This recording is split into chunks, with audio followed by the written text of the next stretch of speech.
Gila guys, ternyata isu ijazah palsu yang selama ini bikin heboh itu bukan sekadar kebetulan.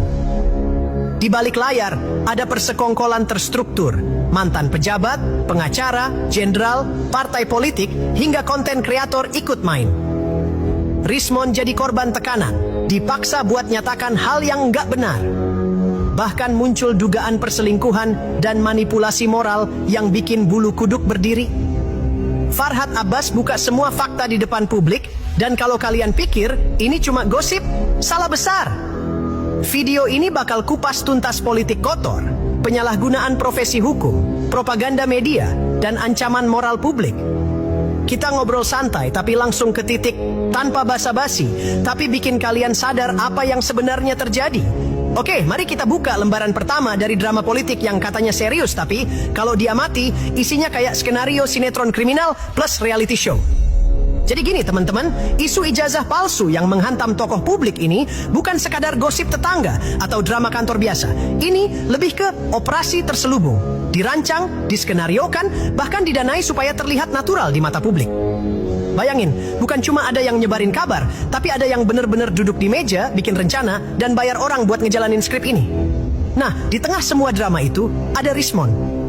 Orang ini awalnya mungkin cuma ikut arus, tapi tiba-tiba jadi pusat perhatian. Setelah Rismon minta maaf ke Pak Jokowi dan masuk proses restoratif justice, yang ujung-ujungnya menuju SP3, nah, semua orang mulai melirik, tunggu, ini kan bisa membuka tabir besar. Makanya, kalau mau paham alurnya, simak sampai tuntas. Jangan skip. Karena di sini bukan cuma gosip, tapi politik kotor yang tersusun rapi. Tuduhan ijazah palsu itu sendiri, kalau dicermati, punya pola yang sama. Ada yang disiapkan, ada yang diarahkan, dan ada yang dibiayai. Siapa? Jangan salahkan Rismon dulu. Yang main di balik layar ini para mantan pejabat, pengacara top, dan ya, kelompok-kelompok yang selama ini kita lihat cuma di ruang media, tapi ternyata punya agenda terselubung.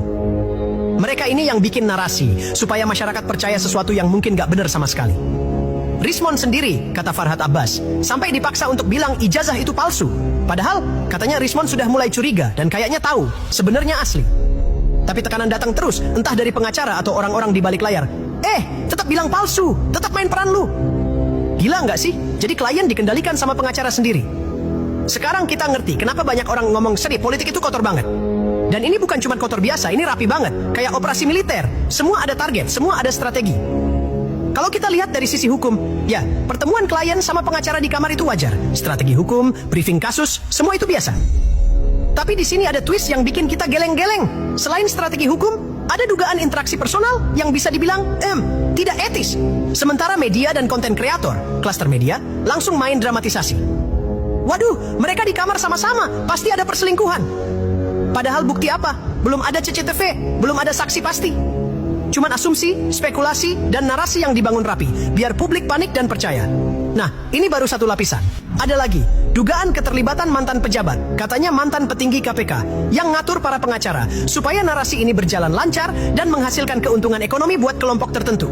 Jadi bukan cuma main di level hukum, tapi juga main di level politik dan duit. Sadar nggak teman-teman?